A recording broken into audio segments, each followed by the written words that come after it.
everybody, welcome back to the Claremont Classic Garage. Today we're going to get on the creeper and get underneath this dually and start doing some work. First thing we're going to do is replace the steering linkage. We're going to add a steering box brace to it, and while we're at it, we will rebush the sway bar and change the end links because you have to drop the sway bar. It uses the sway bar mounting bolts to attach the steering box brace. Here's the parts we're going to be using for this job. This is our new steering linkage. It's the 4th gen style. You can install this on these 3rd gens, and I think you can put it on 2nd gens too. You need to change the pitman arm on the steering box. So we've got that. We've got a new Monroe Gas Magnum steering stabilizer to go on it. Here's our stuff for the sway bar, and here is the hardware for our steering box stabilizer. Oops, boo-boo, I ordered a large spline pitman arm by mistake. I've since gone back now and ordered a small spline one. So what this is good for is if down the road we upgrade to a 4th gen steering box, we need this pitman arm. So I'll wrap it back up and keep it for now. So far we've gotten the steering linkage down and the sway bar. You can see here both sway bar links were junk. Probably the original ones. You can see there the balls are all rusty. These things haven't been doing anything for a very long time. This one, the boot was all ripped. Good thing we got new ones of those. Now we are pulling off the pitman arm. So we've got our pitman arm puller on there. And how I usually deal with this, I don't try to pull it right off with the pitman arm puller. I get it loaded up and then whack that with a hammer. And that'll usually jar it loose. So I've got a little hammer like this. This is one of my favorite hammers, and a combination of alternating tightening and whacking and tightening and whacking. Next thing you know, it'll come right off. Now that I've got it off, you can see here the early style versus the late style. Two differences really. Not counting this large spline on this one. The angle here is completely different. There you can see there. And the early one is a little bit longer. So this one being a little shorter is going to give you a little quicker steering ratio. While I'm under here, I'm also going to take the opportunity to rebush the track bar, which is this guy here. You can see there's some rubber starting to come out the end of it there. And this is what prevents the axle from going this way. If it was on the back axle, it'd be a panhard bar. I'm an old bus mechanic. I call this a lateral rod, but that's a whole nother story. And once that thing's out of the way, that'll give us good access to get at this. So we'll service the front differential while we're under here too. Well, that's what we like to see. The cover came right off, and she's spotless inside. Also, on these American Axle Manufacturing differentials, they use a reusable silicone, or I guess maybe neoprene, with a steel core gasket. So we just clean this up, and we can put it right back on. Everything's all cleaned up. I put a little bit of grease on the face of the housing there. It'll just help our rubber gasket to kind of just scrunch in there and give it every opportunity to move around and seal this up. Once it's on, we'll go around, and I looked up in the service manual, the bolts torque to 30 foot-pounds. Now we can put the oil in. This thing takes 75 W90 full synthetic. We're going to be putting it in with the suction gun here. Believe it or not, I think I only need about 6 quarts to do this thing, but it's literally cheaper to buy this than to buy 6 quarts individually, and it's not like this is the only heavy duty truck we've got around here. So this stuff over time will get used up, and the next time I need to service diffs in a truck, it'll literally be free. It's hard to see, but when it's just level with the bottom of the fill hole, it's full. So we can go ahead and put the plug back in, and that's the diff serviced. You can see here the bushing in this is the chassis end of our track bar. It's roached. The one in the axle end is a little bit better, but it's starting to go too. So rather than just replace the track bar, we're going to change the bushings. I got one of these things changed successfully, so now I can show you how I did it. One side of it has a flange and the other doesn't. You can see the flanges on this side. Look at the rubber spewing out of this thing. This bushing was not long for this world. It was probably already letting the axle move around a little bit. So you just find whatever fits over it. This thing does. Make sure you get all those bits of rubber inside it. There we go. That'll sit on there like that. And then I found this little guy that works nicely to push it out. And then that one goes on top of it. So we will start to press down. We'll load it up and it'll go bang when it lets go. And then it'll push out a little more easily.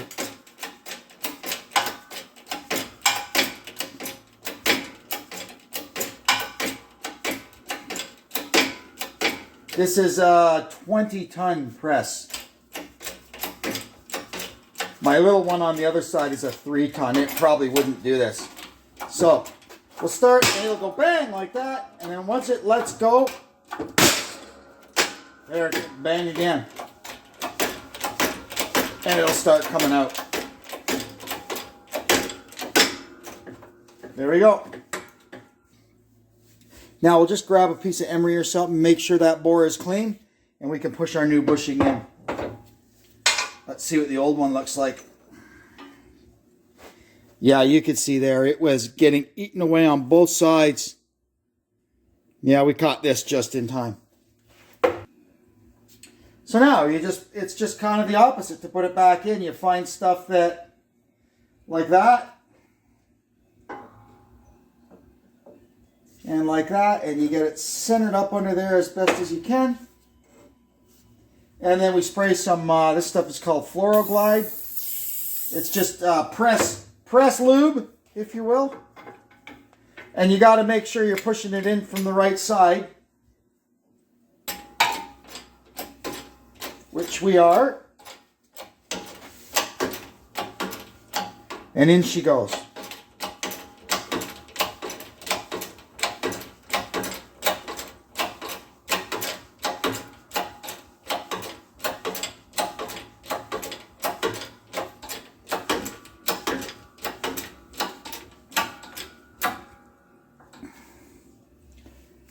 And that's that. That's a heck of a lot cheaper than buying a whole new track bar, I'll tell you that.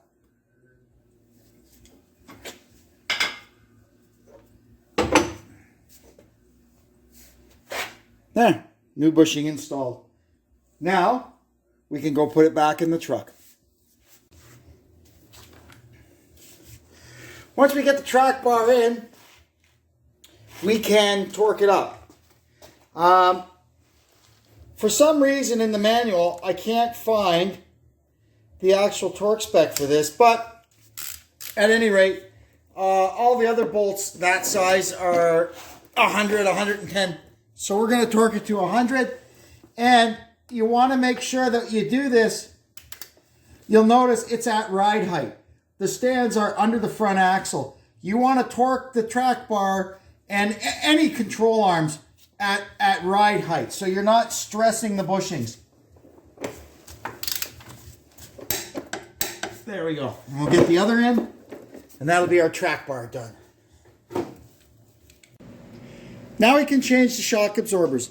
The first step, we got to get the top nut off of it, and we got to get the cage off, because these shocks come out through the top. This, luckily, even though they look a little rusty, they should come out okay. We'll just work it back and forth with the gun till the nut comes off. The alternative is grinder, torch, and then the rubber goes on fire and it just becomes an ugly situation. Now that we've gotten the top bushing nut and the 3 nuts for the cage out. There, the cage just lifts off. We'll get this cleaned up. And now we could take the lower bolt out and the shock will come right out the top. The bottom bolt for the shock, you reach through this hole in the axle. You don't have to worry about a wrench because it's a captive nut that's welded into the frame. What you do have to worry about though is getting the, there we go. Crud gets built up on the nut or the bolt and you don't want to round it off. That's not a nice place to round off a bolt. Here she comes. And here's our bolt stuck in the socket. We'll get the bolt head cleaned up so that when we put it back together, it just gets rust around it there, and the socket doesn't always have the easiest time gripping it. Now, once we got that out, the shock will probably be stuck in there a little bit, but we could just get a punch and a hammer and if you can get on it. This side's a little, there it comes.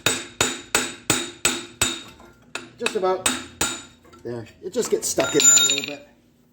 Now we'll take this ugly old thing out.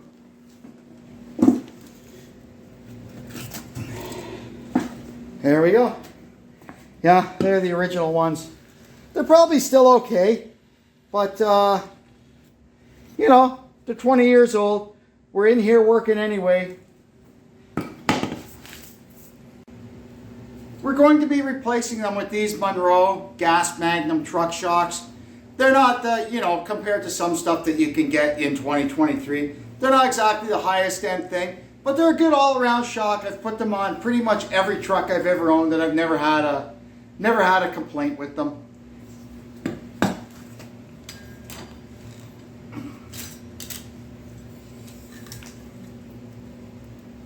And these look just too handy to throw out, you know, so we're going to keep them.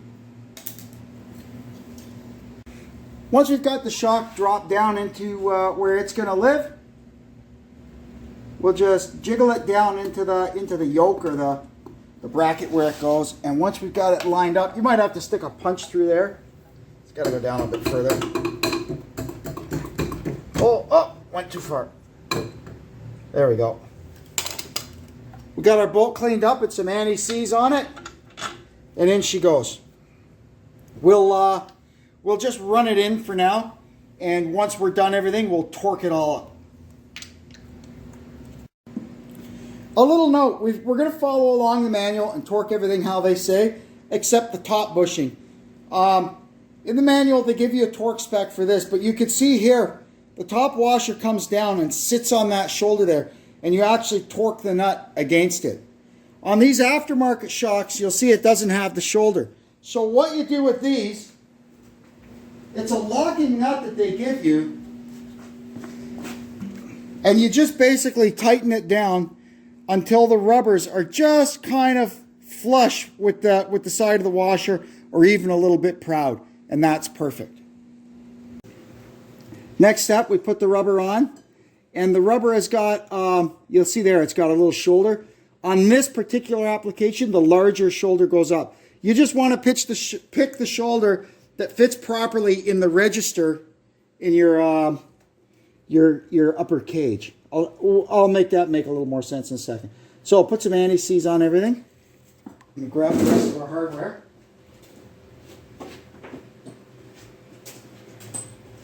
Here's our cage. So you see here, that's got a little shoulder on that side and a littler shoulder on this side. But you can see it's this one that fits nicely in there. So that's the way it goes. Now we drop our cage onto there. Our other rubber. There. Then we can just pull it down and get the nut started on there. Now we could just run these bolts all down, or nuts, pardon me, and we'll torque everything up when we're done. Manual says torque on the bottom bolts is 100 foot-pounds, so we'll do that.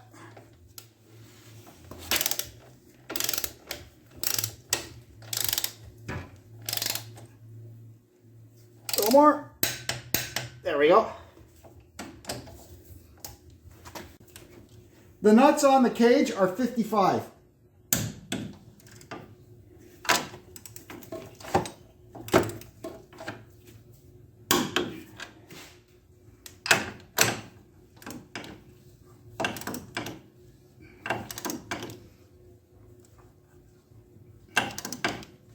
There we go. Now I'll show you how we set the compression on the upper bushing. You can see here how the bushing is a little smaller than the washer. So we're just gonna put that down. You just check with your finger. There. When the rubber is flush with the edge of the bushing, or with the edge, when the rubber is flush with the washer, you're good. Stop there. Now it's time to put the new steering linkage on. So this is the updated steering linkage. This they call the T style. And I'm going to show you the difference. This one is called a Y. Thank you. He's got it stuck to his foot. Thank you. This one is called a Y style. And how this one works, you can see the pitman arm is on the steering box, and it directly influences the steering knuckle on this side. And then this other rod goes over to the steering knuckle on the left side. Whereas on this one, the T style, you can see both steering knuckles are connected with one solid tie rod, and the drag link operates the tie rod, not the other steering knuckle. That was there for whatever reason. They improved it. So anyway, it's an upgrade. That's what we're putting on. So here's the first step. We'll get the tie rod up in place. Then, probably what I'll do now, before I put the drag link on, I'm going to put the stabilizer on. Now we can install the steering stabilizer. What we're going to do now is slowly steer the thing from lock to lock. We want to make sure that it doesn't bottom out when it turns to one way, and that it doesn't reach the end of its extension going the other way. Yeah.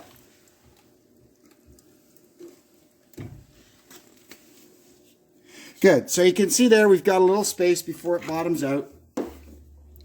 And we want to do the same thing. We're going to steer it all the way the other way and make sure it hits the steering stop on the axle before the shock. And you can feel that. That was a solid clunk over there. And you can see under there, there's clearance between the bracket and the differential cover. Everything is good. Now we're going to put the boot on this thing. This doesn't always go all that well, but we'll try. First you got to get it over this.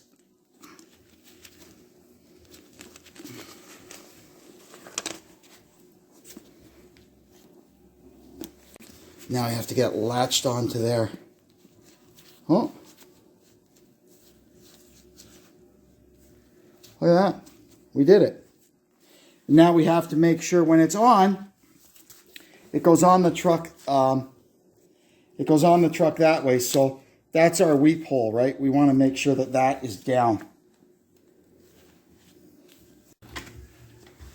Now we're going to go ahead and torque this up to 80. Okay, we torqued this one to 80.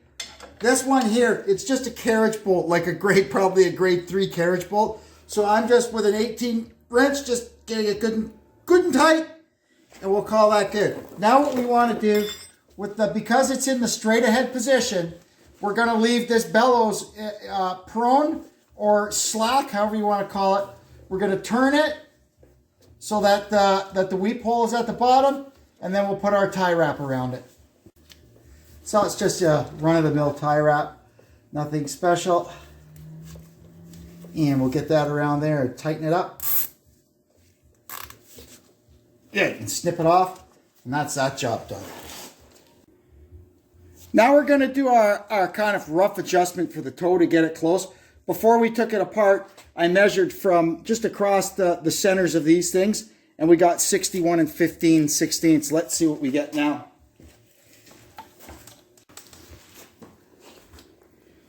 We got 61, so this thing is towed in almost an inch. So I'll start cranking on this adjusting sleeve until I've turned it out about half an inch. I'll mark it where it is now and eyeball it till I've turned it out about half an inch either way, and we'll measure again.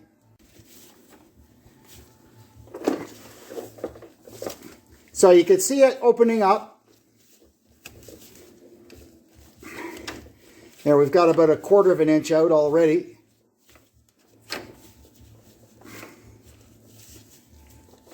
Okay, there's about 1/2 an inch. Let's measure it now and see what we've got. We've got it pretty close now. Once we've got it all back together, we'll do a proper job of it, but that's got us close. That's going to do it for this one. We got quite a bit done under the front of this. We're waiting on some parts now. So in the next video, we'll have our new pitman arm. We can get the steering linkage all back together. We'll get the steering box braced, the sway bar all put back on. And if we've got time in the next video, we'll drop it down on the turn plates and do the alignment. Anyway, thanks for tuning in. Hope you'll come and see us again. And until then, this is Kevin saying so long from the Claremont Classic Garage.